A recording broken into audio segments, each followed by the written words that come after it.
I can't say for sure where it is or who said it when I was a child, but the phrase that I have for my sermon title today, "Saints preserve us," was said as an exclamation, usually when feeling high stress in the lives. Saints preserve us. Doing some research on it, I guess it's been traditional for some Irish people to say this. But anyway, it was a big part of my growing up. Saints preserve us. I thought it very appropriate as we celebrate All Saints' Day for us to think about saints. We are in a time of COVID-19. We are in a time of the most contentious presidential election that we have had, occurring finally on Tuesday, much to our delight, and hopefully turn out in the way that we expect it to happen. So I want to give a little bit of background on what it means to be a saint today, and maybe have you think about who it is that you might like to award the title of being a saint in your life. The Catholics have a lot of saints, Roman Catholics. Some people think that they worship these saints. They don't worship these saints, but they look to these saints and to the statues representing them as ways of remembering those who have been faithful in their faith journey. And by asking prayers of intercession through them, they want to connect themselves with what they believe to be saintly behavior. It's hard to be a saint. I think no one here really wants to be that kind of a saint because you have to die first to be that kind of a saint for at least 5 years before you can be nominated for sainthood. And it's really not where most of us, I think, at this time want to be. In my research on saints, I was wondering, I've known many saints in my life, but I never knew about if there was a Saint Arthur. I know there was a King Arthur.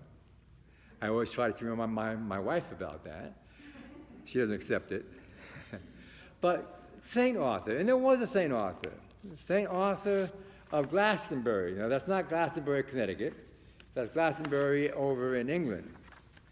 I even have a medal that I can show you of what St. Arthur might have been represented to look like. Also, I kind of like St. Arthur because there have been so many children's stories written about St. Arthur.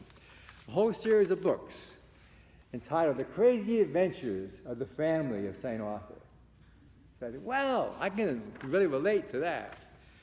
Apparently, as the story goes, and they're not sure because this is way back early on in the sainthood process, and it wasn't until 1234 that the Catholic Church really kind of put their act together and had to control who was going to be considered to be a saint of the church.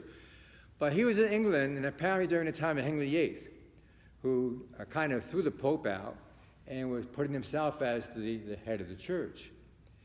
And Arthur refused to worship Henry VIII. He refused to abide by that. And so as the story goes, he was martyred for his willingness to stand up to the real church and the real leadership of the church and not cave in to, at that time, the Pope. Another saint that's been a big part of my life was St. Andrew's, because my first church as a pastor was St. Andrew's Methodist Church in New Haven, Connecticut. Now that was a predominantly Roman Catholic neighborhood. And there were two things about this church that attracted Roman Catholics to it. Not so much for Sunday morning worship, but for weddings. If they were divorced, they could not get married within the church. And so people who had been divorced to a Roman Catholic oftentimes came to this church because it had a saint in the name, St. Andrew's. He was the patron saint of Scotland and of Russia. Don't know much about him. Second reason they came to my church was because they had gerrymandered the pews in that church. A long time ago, following the modest Akron plan, modified Akron plan, they had 3 rows of pews, similar to this congregation in the church. A big center section of pews and 2 side sections. Well, the bride wanted to walk down the center aisle. And so before I got there, they tore all the pews apart, kind of. So they had long pews, short pews, but they gerrymandered it in such a way that there was finally a center aisle. Small, but a center aisle in that church. So many brides would want to walk down the center aisle, and that was the reason why they did that in the church. So I had many weddings that I could perform for people who were formerly Roman Catholics. So that was my connection, really, with saints at that time. But there's a lot more that we have to think about when it comes to saints. The original saint celebration of All Saints' Day can be traced back to the year 610 AD. That's a date that was celebrated when the Pantheon in Rome was converted into a Christian center, where all the relics and all the bones of people who suffered for the first 300 years of the Roman Empire since the birth and death of Jesus could be brought there and celebrated. And so that became a kind of a central place to worship those saints, those relics of people who had died during the great persecution, the first 300 years of Rome. So in 610, they became celebrated at that, and then finally a date was chosen for November the 1st to be celebrated. And back in the 11th century, they added the second day, November 2nd, known as All Souls' Day. So there was a day to celebrate those who were canonized as saints, but then the following day also, the 2nd of November, was for those who were actively involving in the Christian faith, but not really to the level of being a saint. So that brings us today to what really is a saint that we can think about today. Well, I always had a definition of saint that I used when I was preaching on All Saints' Day.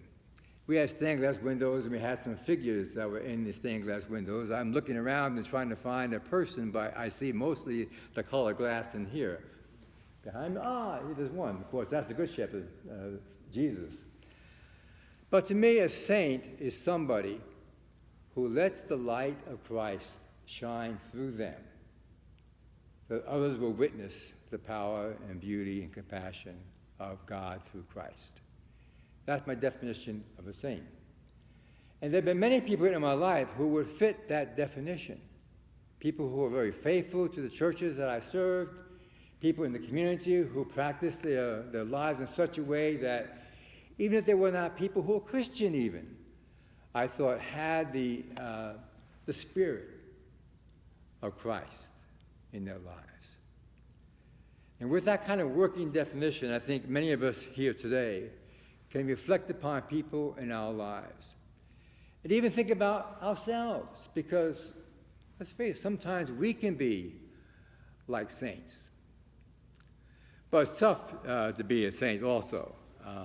Because along with being a saint, you have to have one particular gift of the Spirit that many saints might not think about having, and that is humility.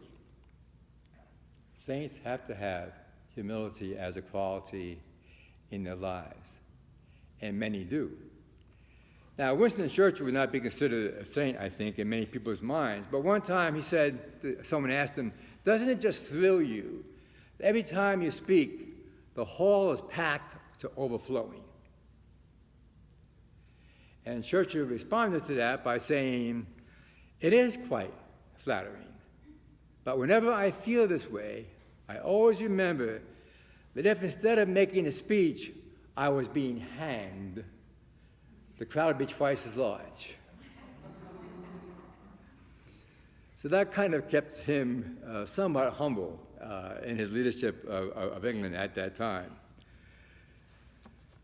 When it comes to the scripture lesson today from Matthew, we find that Jesus is seeing a problem with the scribes and the Pharisees. They were not being very saintly. They were teachers of the Torah, the law. And the law was important. And Jesus never wanted to get rid of the Torah and the practices. But the problem he had with them was they were not practicing what they preached. They talked the talk, but they did not walk the walk. And that they loved to be able to sing in holy places with the phylacteries, which is a little box on their head with straps going down over their shoulders, which had the law of God in it. And they would show this in public, and they would just show how devout they were. They wore the stole that had fringes on the end. Again, the fringes symbolizing the various prayers they could say to God. They loved being welcomed into the highest places and the best places where they could be recognized for their power and their majesty. Well, unfortunately, many of the high priests were chosen not because they were the most religious and saintly. The high priest was chosen by the Emperor of Rome. The Emperor of Rome would decide who was going to be the high priest for the Jewish faith. And he always picked somebody that would do his bidding, his calling, his wishes. And a high priest would develop other people also who would support the authority and the power of Rome at that time. So you can see the conflict of interest and why Jesus was so much against what they were doing, not their teaching, but the way they lived out their lives. Full of pride, pompous, not at all practicing the art of humility. C.S. Lewis once called pride the greatest sin. In his book, Mere Christianity, Lewis said, according to Christian teachers, the essential vice, the utmost evil is pride. Unchastity, anger, greed, drunkenness, and all of that are mere flea bites in comparison. It was through pride that the devil became the devil. Pride leads to every other vice. It is the complete anti-God state of mind. It is pride which has been the chief cause of misery in every nation and every family since the world began. So we're not going to find pride as an aspect of anybody who claims that they are to be a person who lives a saintly life. As a child growing up in baseball, Mickey Mantle was my favorite player. The only shirt I ever had that had a baseball number on it was number 7, which was Mickey Mantle's number. But Mickey was not a saint. There was a baseball player, though, that I would consider to be a saint, and that was Roberto Clemente. He played for the Pittsburgh Pirates, and it broke my heart back in 1960 when the Pirates beat the Yankees in the World Series when Mazeroski hit the home run, which beat the Yankees in game number 7. But Clemente was from Puerto Rico, but he was a person who was an ambassador to many countries in South America and Central America. And he was always trying to help people who were less fortunate and set up all kinds of charities to help them out. On a plane trip to Nicaragua, full of supplies which they desperately needed, the plane was so full that the plane crashed.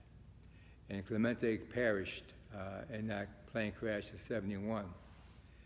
Since that time, an award given by baseball has now been called the Roberto Clemente Award, to a person who shows the most humanitarian, the most openness, the most qualities that exemplify what it means to be a person of spirit.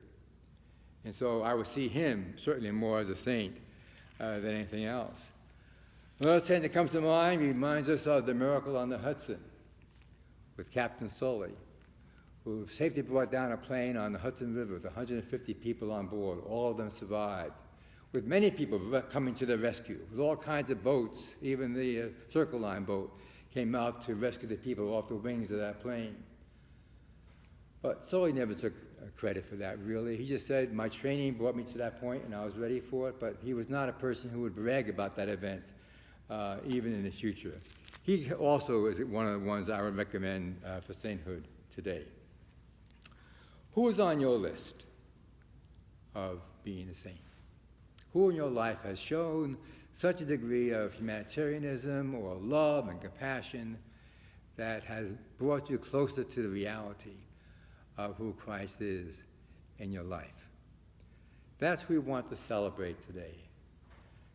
Saints preserve us, not just the ones who have died and have been martyred, but saints preserve us, living saints, people who today are living their lives fully, using their faith as a stepping stone to helping other people. Amen.